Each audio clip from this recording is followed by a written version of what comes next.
everyone, it's me, Roxanne, and I'm back today with a new video featuring the Singer Quantum Stylus 9960.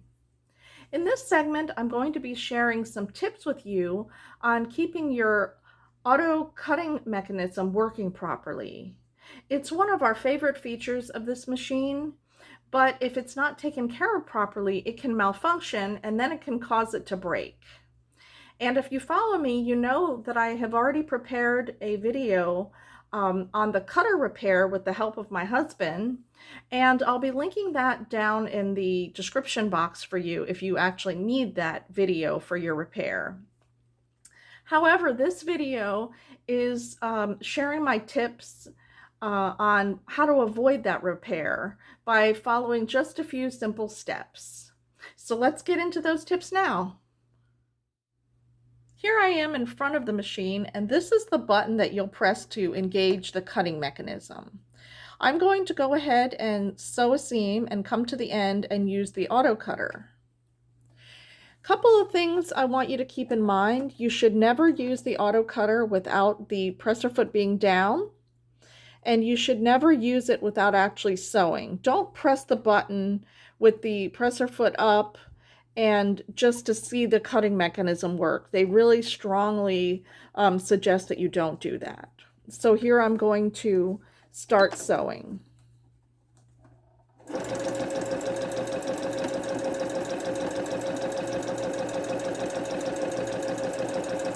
And as I approach the end, I'm going to stop. This machine always stops with the needle down. Press the auto cutter button.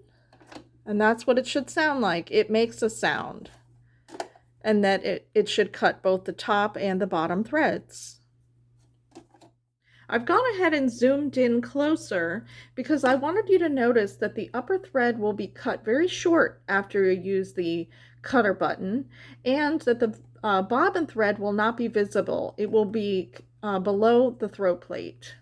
This is totally normal, and this is how the machine is supposed to act after cutting using the cutter mechanism.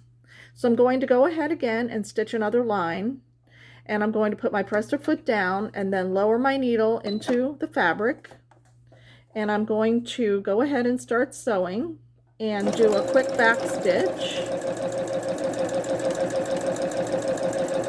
and show you what that looks like at the beginning and at the end with using a back stitch. Now don't stop, keep going when you use your back stitch, because if you stop and then you press your back stitch button, your machine will go very, very slow, and that's annoying. So I'm going to press my cutter again, and both threads should cut just like that. And then I want you to see the beginning. Now, some people complain that this leaves a little knot at the beginning. I haven't found that to be true. That's very nice and neat looking to me. It just looks like the upper thread is just a tiny, tiny bit loose. But if you're having an issue with that, then make sure that when you put your presser foot down, that you go ahead and you sink your needle down into your fabric by using the needle up, needle down button. That's just another little tip for you. Up until this point, I've showed you everything that is normal with the operation of the cutting mechanism. Always start off with fabric underneath your presser foot and end with fabric underneath your presser foot. Your needle should be in the down position before you press your cutting mechanism, and you shouldn't have any issues. There are a couple of different things that will happen when you start to have issues, and I'm not able to show them because I'm not having any problems with my cutting mechanism, but I'm going to tell you about them. The first issue that will start to happen is that it will cut one thread and not the other. If you have this issue where it's not cutting both threads at the same time, that is indicating that you're starting to have a problem with your cutter. This is your little tool to take out your needle plate screws, and you're going to go ahead and use this to take off your needle plate. That's the first thing that you need to do, because there's probably a stray thread down in there that's caught and not allowing it to cut both threads properly. So this is what you're going to need to do. There's another issue that it could be, and that's if you're using a thread that's heavier than 30 weight thread. So that's another indication that could be causing a problem with your thread cutter not cutting both threads properly. So go ahead and use this tool to take out your needle plate. At this point, I have removed my throat plate screws, and I want you to power down the machine. Go ahead and remove your presser foot and your needle. You don't want to have any problems with getting poked by your needle. Then I always remove this little cover to my bobbin case. I'll remove my bobbin, and then I can pull up my throat plate very easily and remove it. The next thing you'll want to do is get your little brush that came with your machine and just dust it out.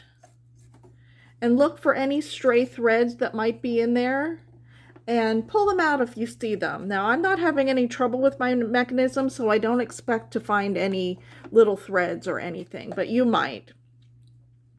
The next thing I want you to do is remove your bobbin case gently and dust that out. And notice that you have this little brush here. Now, your bobbin casing may be a little bit different because I have an earlier model machine and my cutting mechanism is a little bit different as well. If you have this little brush attached to yours, make sure that you keep that intact because this brush stages your thread in the thread cutter. So go ahead and look around for any stray threads under there. Now, never use canned air at this point because you want to remove any dirt or debris. You don't want to push it down into the mechanisms of the machine. Canned air will also, or it could introduce moisture to your machine, and that's another thing that you don't really want either. So I see a little bit of fuzz, and I'm going to remove it. Now, by cleaning the cutting mechanism well, you shouldn't have any problems next time you go to sew, and you should have both threads cutting properly. Now, one thing that I was alerted to, someone messaged me that they got so tired of unscrewing their throat plate and removing the screws that they taped their throat plate down. And I'm going to caution you not to do that because if you tape your throat plate down, it will not have enough pressure to hold everything in place properly, meaning your bobbin casing, and that could cause your cutter to malfunction and only cut one thread. So I want to caution you to not do that. Here I am zoomed in just a little bit more. I wanted you to see the cutting mechanism. Now, even though mine looks a little bit different than yours, you can see that it's still in its resting position over here to the left. Now, if you have had the number one issue where you're only cutting one thread and you've cleaned it out very well, then you shouldn't have a problem anymore. But if you go on where your cutter is getting stuck over to the right side, the first thing you need to do there is power down your machine. Once you power down your machine, you can go through the steps that I did to remove your presser foot, remove your needle, go ahead and remove your screws and your needle plate and your bobbin, and remove your bobbin casing. And this is the spot that you'll end up in. You'll notice at that point that the cutter is stuck over to the right side. You need to just gently push it back into position and make sure everything is cleaned out again and that you don't have any debris trapping that cutter from going back into its resting position. While I'm reassembling my machine, I'm going to talk about the things to avoid so that you can keep your cutting mechanism working properly. When you're sewing, always make sure to come to a complete stop and make sure your presser foot is in the down position before you press your auto cutter button. Make sure that your needle plate is tightened down properly, just like I'm doing now, because that can cause malfunction. The other thing that's very important to remember is that if the cutter does not work the first time, there's a reason why it didn't work the first time.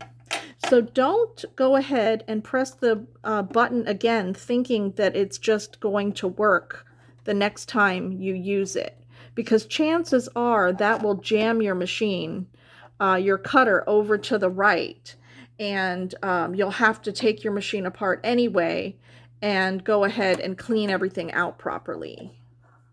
So I think by following all these simple steps and cleaning and putting your machine back together just as I have, you'll find that you won't have any trouble with your auto cutter. The last step that you need to do is power your machine back on, and that will recalibrate everything and should clear out any other issues that you may have. Thanks for stopping by today and watching my latest video featuring the Singer Quantum Stylus 9960 and my tips on taking care of the auto cutting mechanism.